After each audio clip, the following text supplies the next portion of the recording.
Welcome back, ladies and gentlemen, to the Arena World Championship. We've had a couple of weeks off, but we're back, and we're here with a brand new patch, now playing our first tournament out in patch 8.2 here on the live servers. I'm HealingStat, and I will be hosting for you. We have Ben, Ruki, Supertees, and Zico once again here on the desk for us, and I'm honestly very excited. You know, like we had the spring season and the first two cups of the summer season playing out in patch 8.1.5. Now the teams have all new stuff to contest with. We're going to talk about that a little bit later. Obviously, we'll be seeing throughout the day all of the new essences, the new map. But I mean, we've all been playing the new patch, you know, playing 8.2, running around doing the world quests, getting our characters ready. And it's just nice to have a fresh new patch to work on. Yeah, it definitely is. And I think that's one of the excellent things about these tournaments and with the way it was sort of structured out this season is we're jumping into 8.2 and we get to see how all of these players and these teams really figure out the patch, you know, what compositions are going to be good, what classes are good, some of the new stuff like essences. I think that's the thing that makes me the most excited about this tournament is just to see if there's anything different.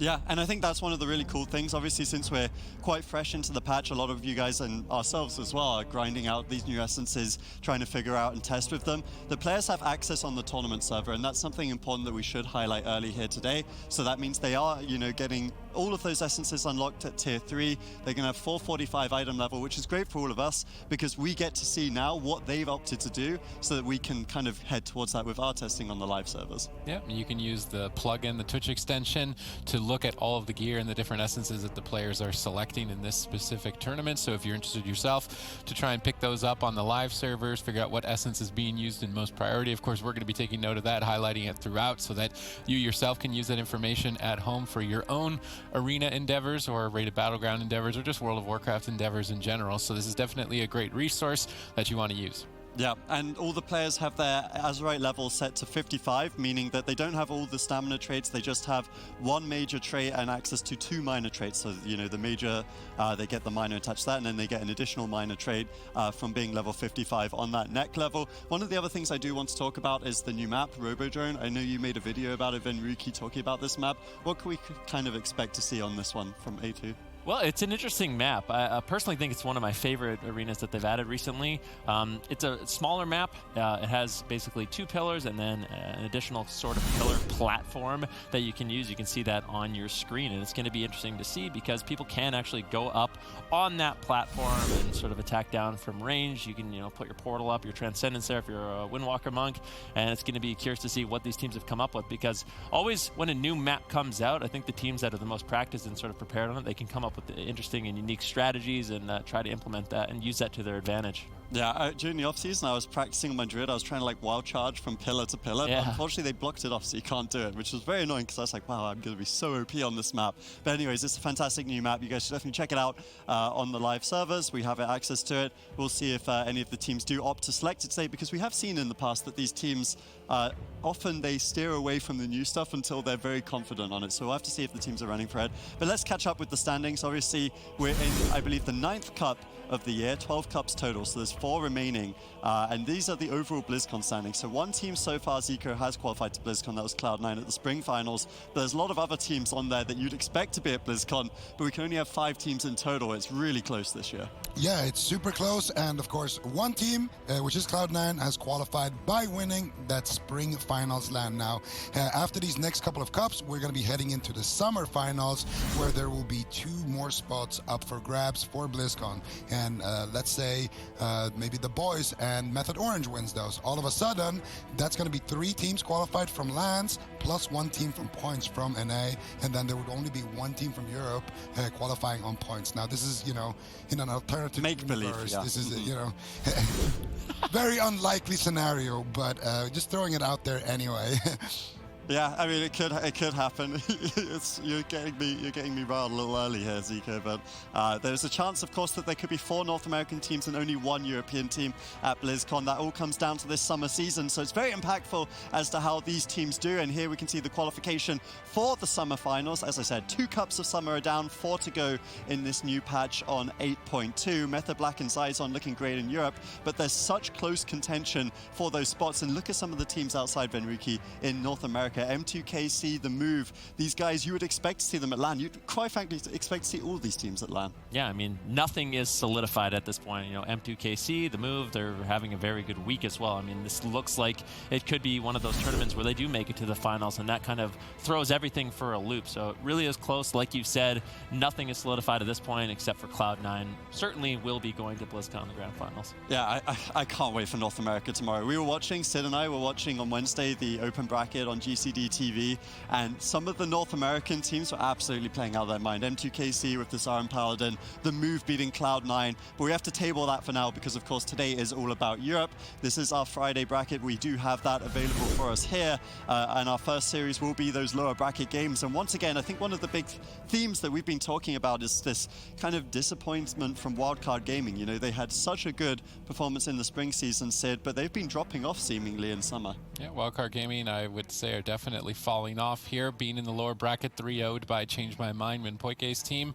It's the first series of the day against DHDK Nation, which we saw sort of a return in tournament power in the European Cup #2. They made it all the way through in the lower bracket, quite further than I would have anticipated. So if they end up besting Wildcard Gaming, I mean, that's already beginning to spell the end for their summer season. They definitely need to clean up their play and really have a top performance here if they want to catch up on points. There's already a 3-way tie for top 4 in Europe, so it is really a lot of pressure on Wildcard Gaming here today.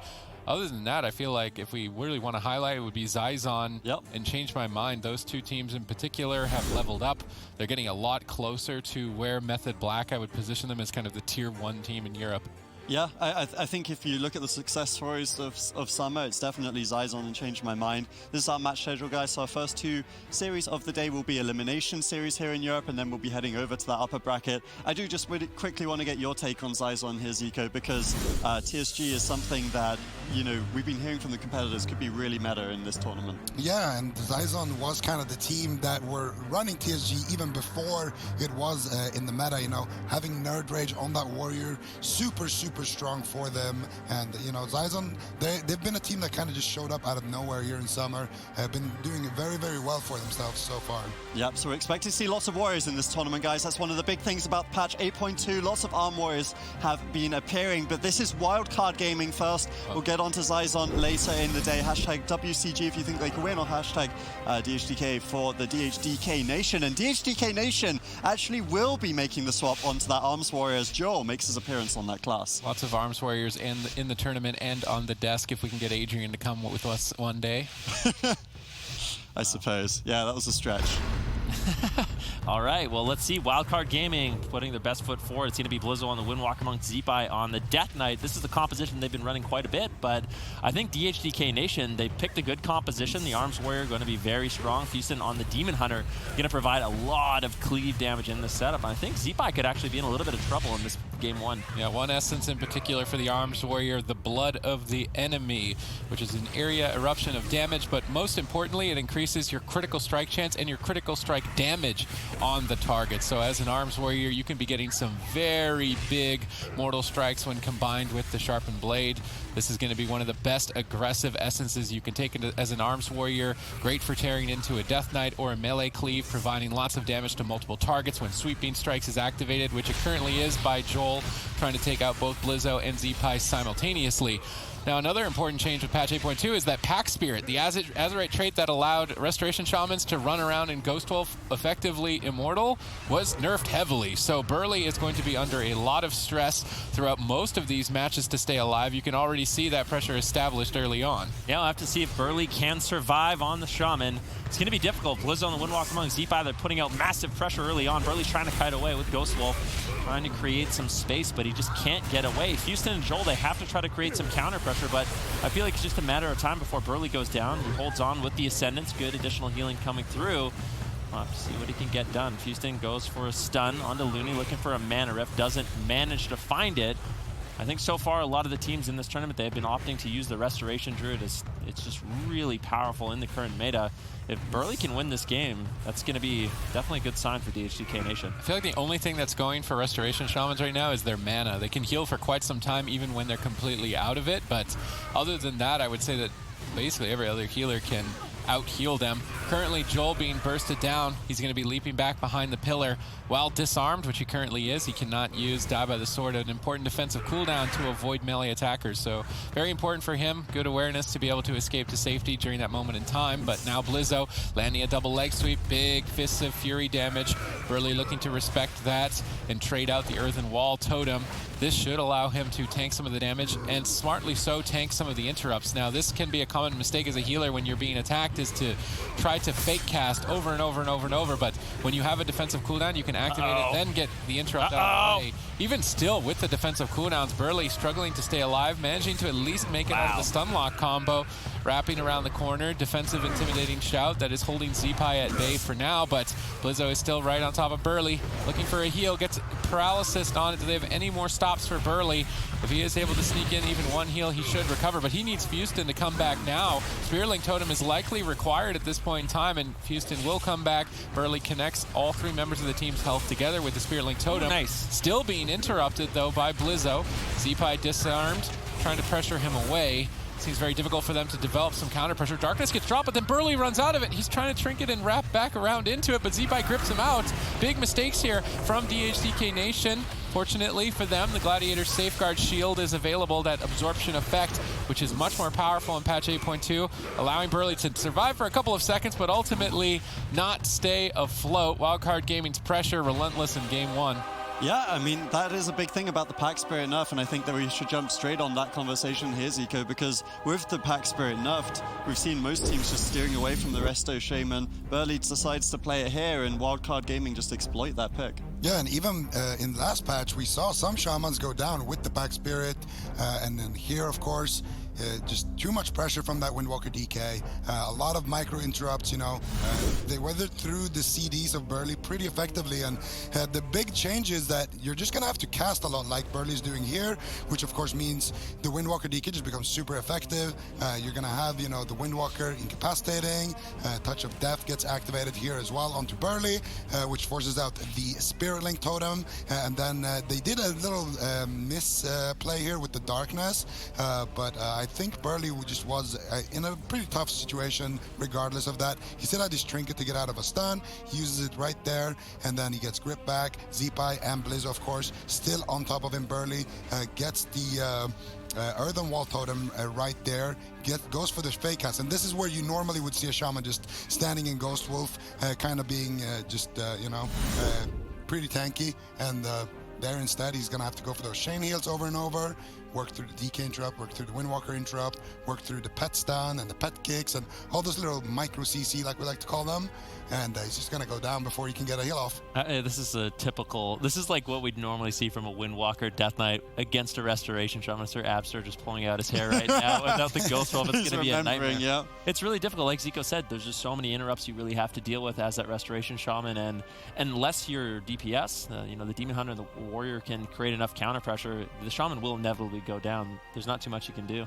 Yeah, so the win condition for Wildcard Gaming, very straightforward, just tunnel the rest of the Shaman into the ground. Pack Spirit's nerfed by, I think, 30% in this patch, so that's one of the big things. That's one of the reasons that these Shamans suddenly are a bit more mortal than they were before. But I want to talk about the win conditions for DHDK here, because they bring in the DH and the Arms Warrior. The Arms Warrior is a pick that we've seen picked up by a lot of these teams in 8.2. It was great to see people like Smexin back on their main class, but here, what was the win condition for them? Because it didn't even feel like mana was in their favor, and I know, Sid, that you were talking a lot on Wednesday just about the fact that these Restoration Druids run, you know, a lot of throughput, mana regeneration, essences, and it just helps them sustain against these Demon Hunters. Well, I mean, the win condition DHDK Nation utilized in Season 2 was to have Burley in Deep Dampening, have a bunch of mana, and then spam Purge and try and run somebody over Deep and Dampening.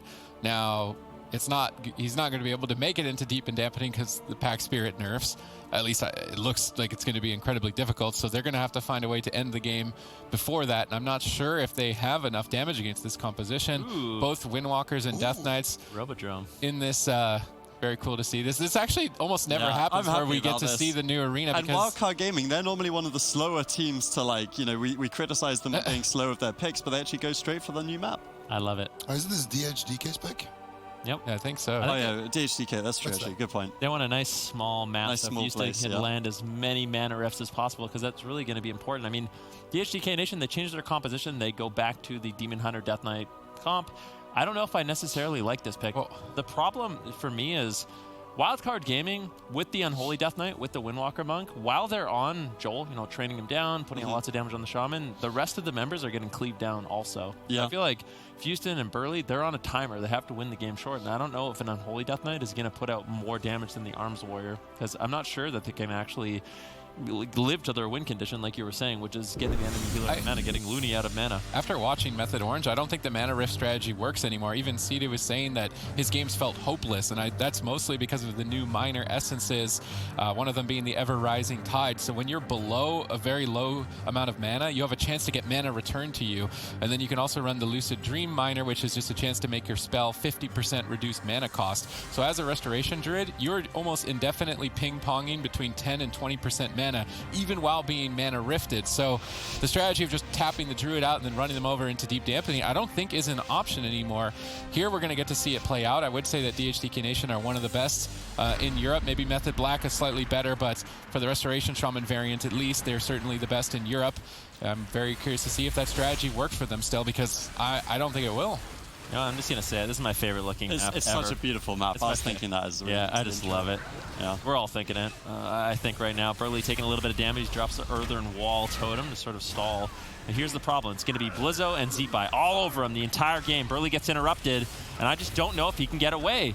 But potentially Joel with Chains of Ice is going to provide enough snares on Zeepai and Blizzo to give him a little bit of breathing room. But so far, this is a horrendous start for DHDK Nation. I mean, Burley is legitimately just falling over right now. He's trying to escape, but where is he going to go? They locked in Robodrome, a small map, but it's backfiring. Windwalker Death Knight loves small map, target down the healer, and that's exactly what they're going to be doing start to finish.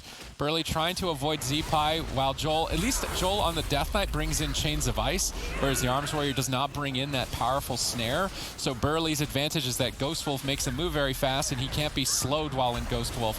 So if Chains of Ice is applied to Blizzo and Zeepai, they should be moving slow enough that Burley can escape. So this is better defensively than the Arms Warrior, but then again, offensively is worse. So it's just a matter of, can Burley make it into that Deep Dampening stage? Can he make it there with enough mana to get purges and be aggressive against Looney, Blizzo, and Zeepai? Because another thing to take into account, like we said at the start of the tournament, the item level has gone up. We're up to 445 item level, I believe. Overall, the stamina and the health pools of the players is up. So any percentage-based healing is incredibly powerful. So the Ysera's Gift for the Restoration Druid, the Reverse Harm for the Windwalker Monk, the Death Strike for the Death Knight. These healing effects are even more powerful now in patch 8.2, which makes the composition that Wildcard Gaming is running so difficult to kill before dampening. And the only way they can get around it is by getting into the deep stages of dampening, uses the Restoration Shaman's utility, the Purge, to remove heal over time effects from the Druid and then overwhelm a target. To me, that's the only way they're going to find a win condition against this team, but already it's looking almost impossible. Burley trading out 2 major defensive cooldowns to survive that exchange, managing to at least find pressure on Blizzo and find the touch of Karma. If he overextends, maybe there's some potential, but the momentum is still so heavily in favor of Wildcard Gaming. Yeah, one of the nice essences that's been added, especially for the Windwalker Monk, is the Conflict and Strife. It gives you basically an additional PvP talent, so it's preset for every class. For Windwalker Monk, it's that Expel Harm, and that's basically a mandatory PvP talent that basically every single Windwalker Monk uses. So you can see Blizzo, now that he has that access, he can basically use whatever PvP talent he wants, and Burley might just fall down right now. Darkness gets dropped down, Burley runs out of it, but there's just not enough healing. Wildcard Gaming is able to run over DHDK Nation in game number 2, but it's these additional talents that Blizzo have, like the Ride the Wind that he's able to pick up, that just helps them stay on target for much longer. And I just don't know what DHDK Nation can really do in this matchup. I feel like this is just a losing battle. Play a Shaman. Yeah, it feels like they're just exposing the Shaman weakness here. Yeah. Yeah, and I mean, the other thing as well that's nice is the Essence Division of Perfection. I think it's very nice for like setup-based classes. We've seen both Zeepai and Blizzo are opting to use this. Basically reduces your major offensive cooldowns by, I think, 35%. And here, again, we're going to see the kill. Burley has to overlap his Astral Shift and his Spirit Link Totem. Too much damage here. Blizzo using his Touch of Karma, kind of both defensively and offensively. The Iron Bark was down there for Looney, so it's not a low-value Touch of Karma, and it's also going to do a decent amount of damage since he's the target. Zeepai using that Death's Advance to make sure that he gets to stick on the target. Blizzo, of course, getting to roll back here. And there is the final leg sweep about to happen right there. The Safeguard actually proccing there as well. Burley, now there it is. Beautiful leg sweep there, and because Houston is playing that Relentless talent, he's not going to be able to come out and drop the darkness until Burley is on, 1%, 1 or 2 attacks, sneak through that darkness, and that's it. Yeah, and I think it's really cool to see, all these essences. We talk about the conflict and strife, the vision of perfection. No, on this occasion, I'm not talking about Zico. The actual essence in the game is also called that. But yeah, Wildcard Gaming looking great here, 2-0 up. We'll see if they can finish it off.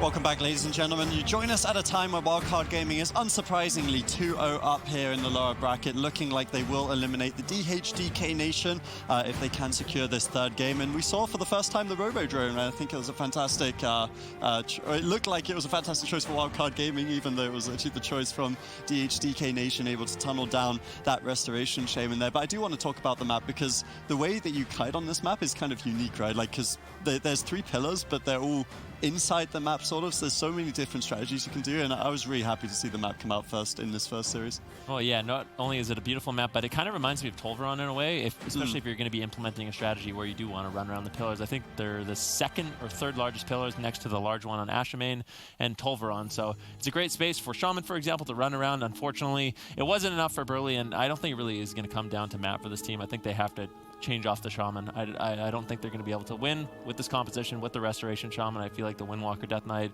is going to have way too much pressure, way too much uptime, and you can see DHDK Nation, they agree. They're going to be locking in a Restoration Druid. We'll have to see if Burley can fare a little bit better playing that. Yeah, I mean, it's going to be really interesting to see who does well on Robo-Drone, right? Because it's got the big pillars of Tolvaron with the small map size of something like Hook Point. So we're really not sure which compositions are going to come out on top in that one. But DHDK Nation, I think these guys stole the show. They've swapped it over to the Restoration Druid. Burley, definitely a bit of an exposed weakness on that Shaman. Joel's actually also going to be playing the Frost Death Knight, so he's played 3 different specializations in this series, Zico. Very interesting. So we did see the Frost Death Knight used by, I think it was Mez, actually, in the last time that we were watching the AWC, but now it's going to be Joel here bringing it out, and we're going to see how decent the Frost Death Knight is going to look in the new patch, because in the last patch it didn't look too good. It was a pretty easy target to take down compared to maybe now. Hopefully we're going to see Joel be able to kind of not be on thin ice. Are we happy to see Burley on the Dread? I'm happy to see Burley on Druid for sure. I mean, Resto Shaman, like we kind of mentioned, Pack Spirit got nerfed, and being a Restoration Shaman without that Pack Spirit just means that you're gonna have to cast a lot more. And if Blizzo and Zeepai are on point with their interrupts, which they are most of the time, it's just gonna be a really tough time for you to survive. Eventually, they're gonna just be able to wither you down. Druid gonna be able to kite a little bit better. Yeah, well, we'll have to see Burley's first appearance here on the Restoration Druid in the AWC. Joel on that Frost Death Knight. Of course, Frost Death Knights did receive a fair few buffs in the patch, but still Unholy seems to be the preferred spec. Let's see if Joel can change the meta a little bit here. I don't like the essence that Houston is running the Conflict and Strife. I feel like their Vision of Perfection is kind of the go-to for the Demon Hunter, as it just activates your Metamorphosis more frequently. The Honor Talent is similar. It reduces the cooldown of your Metamorphosis to 2 minutes rather than 4 minutes, but it also cuts its duration in half, so it's effectively the same value. You get maybe a bit more mobility, but I really don't think that that Honor Talent, the extra versatility, outweighs the activation and extra Metamorphosis time. Whoa. Already big cleave damage out from Joel and Houston on this Frost Death Knight. Demon Hunter and Looney maybe not expecting this amount of damage thrown his way this early on. Frost Death Knight did receive quite a few buffs moving into patch 8.2, and paired up with the Havoc, Demon Hunter brings in a ton of multi-target damage. So if we see these grips into triple stuns, this could be a new strategy that DHDK Nation pioneer. Yeah, both Looney and Blizzo have already had their Gladiator Safeguard activated. That's another change in 8.2. The shield is much stronger than it was in 8.15. So if Blizzo and Looney, they're low and they have this trinket, it's going to be a big safety net. Fortunately for DHDK Nation, they've already managed to shred through both of those defensives for Blizzo and Looney, and now they'll be a little bit more exposed during a next big swap attempt like that. I think one of the major things the Frost Death Knight has going for it is Heartstop Aura in addition with the talent Delirium, and that's going to put a lot of cooldown reduction, or add a lot of cooldown reduction to things that the Windwalker Monk and the Restoration Druid have available, and allow them to stay on target a little bit longer.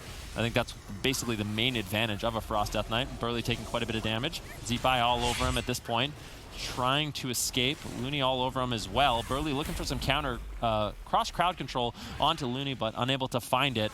And it looks like everyone is basically stable at this point in the game. Looney is a little bit ahead on mana. Joel running the Conflict Strife Essence as well. Get activated Chill Streak, the Honor talent, which is the snowball that you see Joel throw out when there's multiple targets. That's going to bounce multiple times and do good damage to multiple targets, so it pairs well for their composition.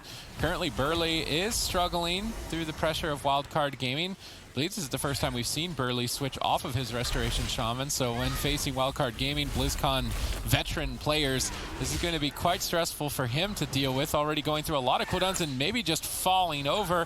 Blizzo is stunned for a moment, allowing Burley to escape, catch a quick little Swift Mend, but then interrupted on the regrowth. He needs to connect this soul to force regrowth as soon as possible. If he's interrupted again, it may be the end of the match. Looks like he's managed to just escape, but overlapping his Swift Mends, using both in that exchange, so recovering later on could be difficult. Yeah, Burley doing quite well on mana. Looney still just a little bit ahead, as Houston looking to reverse that with a mana reft of his own. Looney getting targeted down. Good damage coming out from Joel and Houston. Had good pressure in this game. The most we've seen from DHDK Nation in the series so far. Burley does manage to escape. The question for me is he ever going to be able to sneak away and drink? I don't think Joel on the Frost Death Knight can sustain himself quite as much as normally you'd see an Unholy Death Knight. Now Burley getting swapped. He was caught into a stun. What are they going to be able to do? Houston drops out the Darkness to avoid a lot of that damage, but a beautiful Cyclone comes in from Looney, stalling up Burley's HP. They're not able to get full value from the Darkness. Now Burley's way behind. And Burley's running the Artifice of Time Essence, so that was cycloned as well. It absorbs all of the damage and healing and then does it later over time. So Burley denied on lots of his defense from that Cyclone, now totally exposed. This is a perfect tunnel strategy from Wildcard Gaming throughout this entire series. Even here with Burley making the switch, maybe? I'm very surprised to see him still alive at this moment in time. I thought it was clearly over, but it still may be. Burley wraps around the corner again, desperately to escape to safety, but now Cycloned again at low health. If he gets stunned out of this, there is no way that he should feasibly stay alive. Cycloned again, huge damage. His Battle Master is worn out. One big Swiftman, maybe that's enough. Blizzo being avoided on the Fist of Fury. They stun it. That buys Burley a little more seconds to slip away. Is he going to be able to make it out alive? He's desperately trying to, but Zeepai Blizzo still all over him. Gladiator Safeguard, can they dispel it? Are there any Blood Elves? I don't think there are. They're going to have to just work through the shield absorption, try and take him out. He's overlapped both Barkskins at this moment in time to stay alive. His mana not looking that great. Opting out of some of the mana regeneration essences for some of the cooldown ones. Definitely putting him behind in that regard, and still ultimately just getting destroyed. Zeepai trying to push him. Blizzo force nice on top board. of him. Good positioning from Blizzo on that Transcendence, realizing that maybe Burley is more inexperienced, wouldn't reposition to another pillar, and able to port right back on top of him to close the series out 3-0. Yep, clean performance here from Wildcard Gaming. I think we still have questions to ask about them. Obviously, they weren't tested here, but they find themselves once again in the lower bracket, knocked down by Change My Mind in Wednesday's pre-broadcast. But here, you know, they are clearly the better team. They have the compositions to answer, and they're able to exploit the healer. Yeah, I mean, Burley, it seems like he's not that experienced the Resto Druid compared to his Shaman, of course. Maybe that's why he was a little bit hesitant with locking it in. I still like that he ended up going for it, but like you mentioned, I mean, Looney was all over the place here. We're gonna see a low Cyclone right there, and this was actually as soon as the diminishing returns returned on Burley, because before this he Cycloned him low as well on both of those damage reductions, the Iron Bark and the Barkskin. And then of course Blizzo at the end here did such a great job as well with that Transcendence. We're gonna see him relay his portal very momentarily, connects onto Burley. Zeepai gets imprisoned there by Houston, so he's not going to be able to dish out too much damage. And Blizzo, I think he's right there. He snuck off and dropped his Transcendence there, and now he's going to go ahead, keep chasing Burley. Burley's going to get around the corner, going to get around the corner again. Now Blizzo in Chains of Ice, so it's really hard for him to actually reach, but he gets it there, and with one little swift kick, takes him out. Yeah, I do want to give a shout out to Joel as well, because we had one of our observers with the DPS meters from that game, and Joel was pumping. He was doing so much damage. I think he was doing about 30-40% more damage than anyone else on the map. And we saw that at the start of the game, right? Like, there was that big one-shot where Looney and Blizzo, both their safeguards proc. So maybe some potential for the Frost Death Knights in future, Van? Yeah, I mean, when you're putting out those kinds of numbers, definitely anything can happen. I think one of the problems is, I would say it's a lot of pad damage with the Azerite traits and essences, and a lot of the self-healing classes have right now. They can heal through some of that AoE damage, which isn't necessarily the most potent in this meta, but maybe combined with like an Arms Warrior, they can put out a lot of AoE pressure and potentially take someone down that way. So definitely potential. Yeah, it's something that we'll have to see for if we do see more of that. Of course, Mez did play it a little bit last season as well. I mean, last patch. We will have the bracket update though. Of course, we have eliminated one of our teams, DHDK Nation, going home. Obviously, one of the kind of new contenders here in the summer season. Not quite good enough to beat Wildcard Gaming in this instance, who will advance to our top 6 to play later today. Our next series will be Chucky Milkmen versus Enlight. And